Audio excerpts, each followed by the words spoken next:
नमस्कार, times of Swaraj में आप सबों का स्वागत है और मैं हूं संतोष सिंह।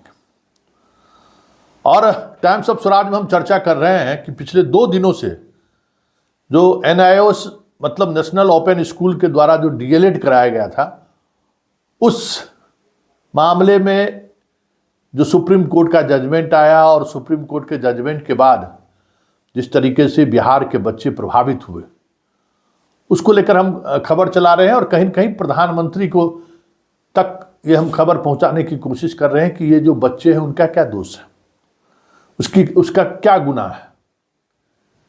कल एक जनाब ने मैसेज किया कि आप 14 लाख 15 लाख जो DLED है उसकी बात कर रहे हैं, और अगर हम लोग उतर जाएंगे तो हम लोग 41 लाख है B.Ed वाले, इसलिए जितना कुछ चला रहे हैं चलाइए, अब चलाना बंद करिए। तो उस जनाब को कहे कि क्या भाई आप धमकी दे रहे हो मुझे? तो कहा नहीं, धमकी नहीं दे रहे हैं, लेकिन संख्या बल में हम लोग ज़्यादा हैं, इसलिए इस बात को समझ लीजिए। देखिए, मेरा इस मामले में स्पष्ट नज़रिया है पत्रकारिता के मामले में कि जब कभी भी अगर हम लोगों लेके बाहर निकलते हैं या YouTube के चैनल के स्क्रीन पर आते हैं तो किसी न किसी को मेरे खबर से नुकसान होना ही होना है, और वो ऐसे तत्व होते हैं जिस तत्व के साथ पूरा सिस्टम खड़ा होता है।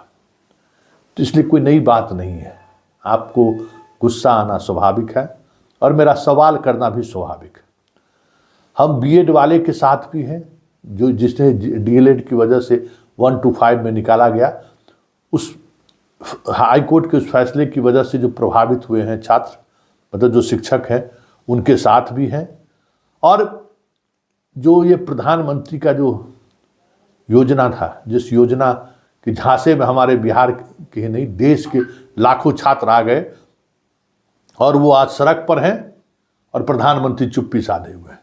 क्या वो जो छात्र हैं वो राम के भक्त नहीं हैं? क्या उन्हें रामलला से प्यार नहीं है?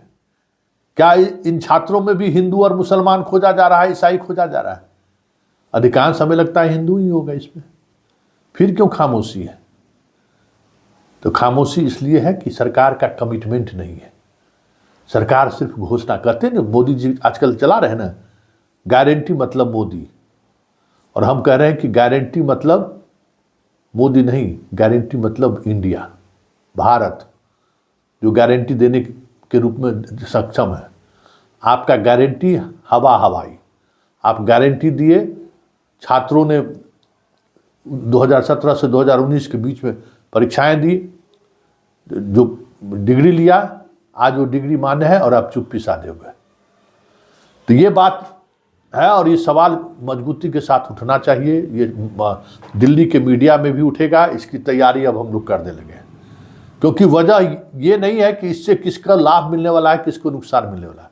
वजह यह है कि सरकार जो निर्णय ले रही है, देखिए ये NIOS के माध्यम से जो जिसने DLED किया है, छात्र का क्या गलती है?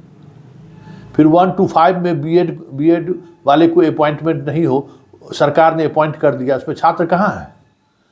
तो हम सरकार को निशाने लेते हैं ना, सरकार हमारे निशाने पर है, उन लोगों पर कार्रवाई कीजिए जो इस तरीके का निर्णय लेता है।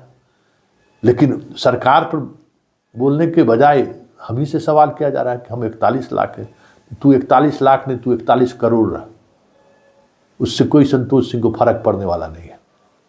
हमें इस जो बहुमत वाला जो लोग हैं ना, उसी से लड़ाई लड़ने में हमको मजा भी आता है। उसको बोले भी हैं, क्या मजा आएगा कि B.Ed वाले जो माफिया लोग हैं, अगर ये इस खेल में शामिल है तो लड़ाई होनी चाहिए। प्रधानमंत्री तक तो किसी न किसी तरीके से बात ये पहुंचा ही देंगे, चाहे जैसे भी हो, क्योंकि ये बिहार के बच्चों का भविष्य का सवाल है। और सवाल जब बिहार के बच्चों के भविष्य का है तो फिर सवाल उठना लाजमी है। जरा सुनिए, एक DLED पास लड़की की व्यथा को सुनिए, और हमें लगता है कि इसी व्यथा से लाखों लड़के लड़कियां गुजर रही हैं इन दिन। जरा सुनिए वो क्या कह रही है। हेलो। हाँ, जी ये सर। क्या प्रॉब्लम क्या हो रहा है तुम लोगों को? जो NIOS के माध्यम से DLED किए हुए हैं उनको क्या प्रॉब्लम हो रहा है? BPSC तो सर, नोटिस निकाल दिया कि अब हम नहीं लेंगे, सेकंड TRE में सबको बाहर कर दिया है। जी प्रॉब्लम क्या हुआ? मोदी जी का वो क्या योजना था, कैसे लोग इसमें अपीयर हुए, और अब रिजल्ट क्यों ये जो है कहा दिया है कि मान्यता नहीं है, और इस पर अभी तक कोई मानव संसाधन विभाग की तरफ से कोई जानकारी दी गई है? जी हाँ सर, सभी सुप्रीम कोर्ट का जो जजमेंट आया ना, तो उनके अकॉर्डिंग जो है हम लोग का जो डीएलएड वाला जो डिग्री है वो पूरी तरह से अब इनवैलिड बता के हम लोग को निकाला जा रहा है। जबकि ये था कि जब वो उस टाइम आया था, नरेंद्र मोदी जी के द्वारा लाया गया था, ये 17 से 19 का सेशन में, ठीक है, कि जो लोग पढ़ा रहे हैं वो सारे लोग ट्रेंड हो जाए, क्योंकि सबके पास पैसा नहीं था उतना। तो ये गवर्नमेंट का मोटिव था कि हर कोई मतलब जो प्राइवेट में है या सरकारी में है, जो ट्रेंड नहीं है वो ट्रेंड हो जाए। तो अब ये हम लोग की गलती कि सरकार ने 18 महीने में ही वो कोर्स कंप्लीट करा दिया, जबकि हम लोग तो ग्रेजुएशन 13 में कंप्लीट किए हैं। अब 13 में कंप्लीट किए हैं ग्रेजुएशन, उसके बाद प्राइवेट में लग लग के थोड़े थोड़े पैसे इकट्ठे कर रहे थे कि कैसे भी हम लोग बीएड कर ले या डीएलएड कर ले। लेकिन आप जानते हैं जैसे कि कोई भी प्रोफेशनल डिग्री कीजिएगा तो 1.5 लाख 2 लाख लगेगा ही लगेगा, और हर कोई इतना सक्षम नहीं है कि इतना इतना पैसा जमा करे। हम लोग जो है मतलब प्राइवेट में खट के वो 2 साल हम लोग मेहनत किए, सब परीक्षा दिए, हर चीज कैमरा उमरा सब लगा था उस टाइम पे, स्टडी अच्छा, सेंटर उसका जाते प्रोसेस थे। क्या था जो भारत सरकार जो करा रही थी एनआईओएस के इसका माध्यम से प्रोसेस डीएलएड? ये था कि जो लोग पढ़ा रहे हैं केवल वही कर सकते हैं, हम्म। जो पढ़ा रहे, उसके बाद ये डिग्री हर चीज के लिए वैलिड हो जाती, चाहे गवर्नमेंट जॉब करिए प्राइवेट जॉब। अब तो स्थिति ऐसा है सर कि हम लोग जहाँ प्राइवेट कर रहे हैं वहां तो बोलता है कि डिग्री तुम लोग का इनवैलिड है, तो तुम लोग यहाँ से अब निकलो। तो डिग्री मतलब सरकार तो हम लोग को एकदम बीच में लाके छोड़ दिया है। उसी डिग्री पे सीटेट किए, सीटेट पेपर 1 किए, पेपर 2 किए। आज तो हम लोग किसी के लिए भी खड़े, कोई नहीं हम लोग के लिए खड़ा हो रहा सर। पैसा जमा किए कि चलो भाई बीएड करेंगे, तो सहारा में थोड़ा पैसा एक्स्ट्रा दे रहा था, वो क्या बोलते हैं उसको, थोड़ा अच्छा पैसा दे रहा था, तो पैसा जमा किए वो भी खत्म हो गया। कहेगी सरकार तो दिखा देंगे कि हम तो 21 में 22 में 23 में भी भरे हैं फॉर्म बीएड के लिए, लेकिन पैसे नहीं तो कहाँ से हम लोग कर लेंगे सर। और अब बीच बीच में इन लोग डिग्री इनवैलिड ही करना था तो नहीं, करवाना एक ही नहीं एक था। बात बताइए कि 18 महीने का जो कोर्स था, जी, आप लोग पढ़ाते हुए कैसे उस कोर्स को किए? हम लोग सर स्कूल करने के बाद में हम लोग जाते थे, क्योंकि सारे तो टीचर एक स्कूल में मतलब ये नहीं ना होंगे, कुछ ही टीचर्स थे हम लोग जो कि मतलब ट्रेंड नहीं थे, ठीक है। हम लोग का ग्रेजुएशन तो 13 में ही हुआ है, हम्म। तो हम लोगों को फिर उसी स्कूल से हम लोग अपना किए, ठीक है। अब हम लोग जो है मतलब पढ़ा भी रहे स्कूल में, वहां जाके ट्रेनिंग भी कर रहे। सर हम लोग के स्टडी सेंटर पे एक ऐसी भी कैंडिडेट थी जिसका रीढ़ की ऑपरेशन हुआ था हड्डी का, वो लड़की लेट करके की थी और बीच में एक बार एब्सेंट की, उसका अभी तक डिग्री जो है उसको मिला नहीं है डीएलएड वाला। तो सोच लीजिए कितना स्ट्रिक्टनेस दिखाया गया था उस टाइम पे हम लोगों को। एक भी इवेंट जो है, हम लोग वहां स्कूल में जाके पढ़ाने का भी कुछ महीना होता है प्रोसेस, जैसे आप बीएड भी करेंगे तो भी, तो वहां हम लोग जाके भी उस सरकारी स्कूल में जहां से हम लोग किए हैं वहां जाके भी पढ़ाए हैं, और हर चीज करने के बाद हम लोग का ये डिग्री इनवैलिड कर दिया गया। मतलब 18 महीने है या 24 महीने, ये तो सरकार का जवाबदेही है। हम लोग तो किसी चीज से भागे नहीं ना। जो सरकार जब परीक्षा ली हम लोग तैयार हुए, जब ट्रेनिंग बोली, जब बोला कि आप ये जमा करो वो जमा करो, सब चीज तो जमा किए ना। तो इसमें किसका गलती, कैंडिडेट का तो गलती होगा नहीं। मानते कि कुछ लोग फर्जी रूप से गए होंगे डीएलएड करने के लिए, लेकिन हर कोई तो फर्जी रूप से जाएगा नहीं ना। तो सरकार हम लोग के साथ न्याय करे, क्योंकि 6-7 साल बीत चुका, 2024 आने वाला है। यदि उसी टाइम कह दिया जाता कि डिग्री केवल वही लोग के लिए, कि ठीक है आप प्राइवेटे में रहिए, तो ये कोई मतलब ये है कि मतलब मेरा भाग्य लिख दिया है क्या कोई कि हम प्राइवेट जिस स्कूल में पढ़ा रहे हैं उसी स्कूल में आजीवन पढ़ाएंगे। ये तो सरासर मूर्खता वाला बात है सर, कि बिना सोचे समझे कुछ भी आप लोग जजमेंट दे रहे हैं, और स्टूडेंट माथा पीट रहा है कि करना क्या है जीवन में। स्टूडेंट का लाइफ बर्बाद, रिजल्ट हुआ पड़ा है, ज्वाइन नहीं कर सकते काहे कि एनआईओएस से डिग्री किया है अपना, ये डीएलएड किया है। तो हम लोग का कौन सुनेगा, हम लोग को तो समझ ही में नहीं आ रहा है सर कि इतने स्टूडेंट जाए तो जाए कहाँ, क्योंकि 1-2 साल का अंतराल रहता ना तो संभल जाए बच्चा।